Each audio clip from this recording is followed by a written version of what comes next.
Fala máquina, Britão aqui. No vídeo de hoje eu vou te contar o que ninguém te conta sobre o plantão na madrugada, tudo que pode acontecer à noite, depois da meia-noite, dentro do seu plantão. Fica comigo aí. Meus amigos, o plantão noturno, ele é muito diferente do plantão diurno. Cara, isso é legal você ter isso em mente e você já ter noção disso, que eventualmente, quando você se formar, e você que está vendo esse vídeo já está formado, bom, se você já dá plantão noturno, você já sabe o que eu vou falar. A verdade é que à noite as coisas mudam, o tom muda. Vamos lá, vamos tentar enumerar aqui algumas coisas que são muito evidentes. Por exemplo, imagine que você esteja trabalhando num hospital de alguma complexidade, um hospital legal, tem ali sobreaviso, tem tipo de cirurgia, tem uma série de coisas. Concorda comigo que, bom, até 5 horas da tarde, cara, se você precisar de uma cirurgia de urgência ali, é muito provável que você tenha um time de cirurgiões ainda dentro do hospital, tem gente operando. Né? Sei lá, se surgir um paciente lá que precisa de uma traqueostomia, se você precisar, cara, que um cirurgião te ajude, você vai conseguir pedir para alguém lá, ir lá no centro cirúrgico, chamar alguém para descer para te dar uma mão. Eu lembro na época de um hospital que eu atendia e que lá tinha otorrino de plantão. E era muito raro, né? Otorrino de plantão. Só que o lance era, não é que ele estava de plantão, ele tava no consultório. Então eles meio que davam esse serviço para o hospital, né? Se você tivesse alguma queixa ali da otorrino, que precisasse, de fato, uma cauterização de bem pistache, uma coisa do tipo, né? Algo de fato, um pós-operatório que complica, eles davam esse suporte. Isso é uma coisa que não existia à noite. Por exemplo, um outro caso típico que a gente tinha dentro desse hospital, pacientes com indicação formal ali de uma endoscopia ou de uma ultrassonografia. Cara, ultrassonografia é indicação só urgência. Quando que ultrassom é de urgência? Raríssimos casos. Posso citar um, por exemplo, escroto agudo.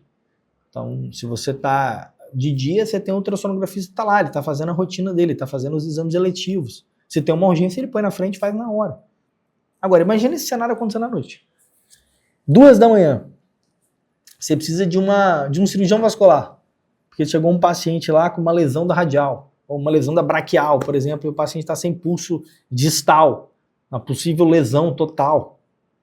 Você precisa de uma ponte, precisa de uma avaliação do vascular, precisa de um ultrassom Doppler. Como é que você vai conseguir isso à noite? Bem mais complexo. Bom, essa história do ultrassom. Ah não, mas é o médico que vai fazer o ultrassom. Tá, ele tem que sair de casa, ele tem que ir lá. E o tempo? Tem tempo para fazer ultrassom? Senão você precisa de cirurgia, precisa de urologista, precisa de centro cirúrgico, de anestesista. Então esse é o primeiro ponto. Cara, à noite, essas coisas tendem a não funcionar plenamente como elas funcionariam ao longo do dia. Esse é o primeiro ponto. Segundo ponto, normalmente à noite, agora falando da própria escala. À noite, normalmente, na maioria dos hospitais, passou ali da 11, meia-noite e tal, os médicos vão dividir o horário. Vocês vão fazer uma espécie de uma nova escala dentro do plantão para que haja algum tempo de descanso ali entre vocês. Então é muito provável que você, naquele período que você esteja acordado, por exemplo, teve uma época que a gente fazia, dentro de um hospital que eu trabalhava, era muito legal. A gente tinha 4 plantonistas, né, à noite. Um desses plantonistas a gente liberava até 2 da manhã, ele ia embora, era tipo um plantão, a gente chamava de Cinderela, né, ele ia embora 2 da manhã.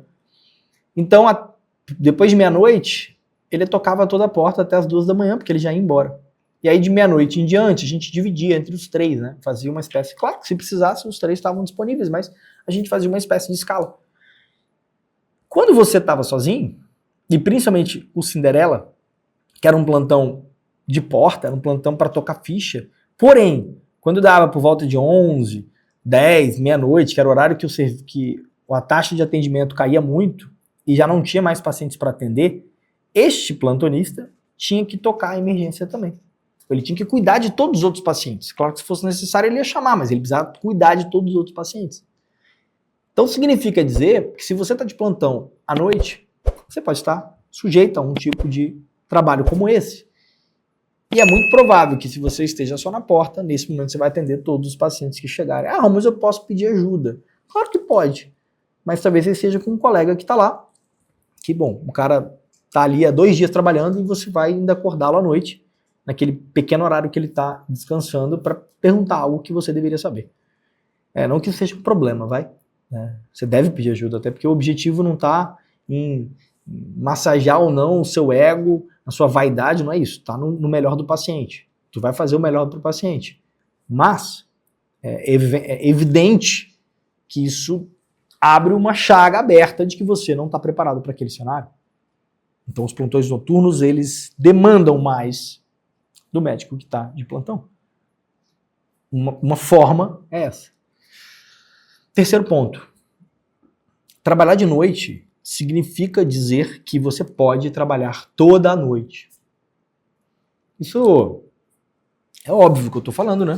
Mas às vezes para você não é tão óbvio. Porque você talvez no internato ou acompanhando algum colega já tenha, muito provável que você já tenha ouvido alguém reclamar do tipo de paciente que está chegando na madrugada. Caramba, logo agora na madrugada, uma unha encravada. Pô, mas olha aqui, unha encravada chega na madrugada. Chega abscesso de 10 dias na madrugada. Chega epigastralgia de 1 mês na madrugada, sim. E você não é o juiz dessa coisa, você não é o censor da saúde, você não é o ministro, você não é o ministro. Bicho, cara, tu tá ali pra cumprir um papel, velho. Tu tá ali pra fazer o seu trabalho. Não pra julgar se o paciente tem que estar ali ou não. Não é o momento de fazer isso. Então, esse é um ponto que você tem que estar ciente. Pode ser que você seja demandado durante a noite inteira. Por N motivos, porque você prescreveu uma coisa errada. E a enfermeira vai te acordar, porque tá errado a prescrição. Ou porque você não botou um antiemético, o paciente vomitou na enfermaria. Você vai ter que prescrever. Ou porque o colega esqueceu de prescrever alguma coisa, o cirurgião. Cara, tu vai ter que prescrever. E o que acontece nesse cenário na maioria das vezes? Tu entra em conflito ali bizarro e reclama horrores.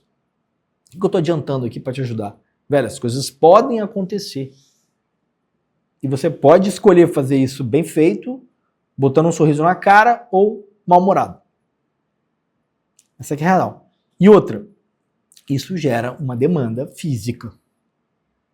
Bom, eu lembro de um plantão na pandemia, foi um dos... Logo no início a gente foi recrutado para ajudar, né? Claro, não havia intensivista suficiente para dar plantão aqui no estado. Então a gente foi dar plantão na UTI logo no início da pandemia. E um dos primeiros plantões, eu lembro que era um plantão de 24 horas, né? Quando eu saí, eu tava completamente destruído. Tava com o cabelo todo doido, tava assim, com a cara de quem estava muito cansado. E eu encontrei o Igor tava de plantão comigo, mas ele tava em outro lugar e ele tava tranquilo, assim. Você via que ele tava muito diferente do que eu tava.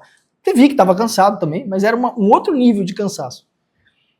E aí, conversando, eu expliquei para ele que naquele dia eu tinha feito 8 admissões, eu tinha entubado 7 dessas 8 pessoas que internaram. Foram 7 centrais, 7 acessos arteriais, 7 prescrições, 7 ventiladores, blá, blá, blá. Cara, eu cheguei e fiquei até 7 horas da manhã fazendo coisa. Eu não parei um minuto, parei para almoçar, parei para jantar, né? Acho que esse dia eu nem parei para tomar banho. Bicho, foi 24 horas direto, não parei, não descansei, não deitei, não teve nada disso. Isso pode acontecer. Então, por que eu tô chamando atenção para isso? Porque, cara, se tu tem compromissos no outro dia, se tu pegou um plantão de 12 invertido, começando à noite, pode acontecer, meu amigo, e é muito provável que aconteça, com quanto mais disposição você tiver, que você, em um desses plantões noturnos, toque o plantão noturno inteiro acordado. Você tem que saber que isso pode acontecer com você. Então, por isso que dar plantão noturno, cara, é diferente, e essas coisas, normalmente, as pessoas não contam. Ou pelo menos a gente não aprende na faculdade, a gente aprende com a vida, e a vida normalmente bate. Beleza? Se você curtiu esse vídeo, cara, como sempre, né? Se inscreve no canal, compartilha esse vídeo com algum amigo seu que vai começar a dar plantão agora, que vai se beneficiar de um conteúdo como esse. Não deixa de dar um like aí pra gente crescer no YouTube. Valeu? Tamo junto!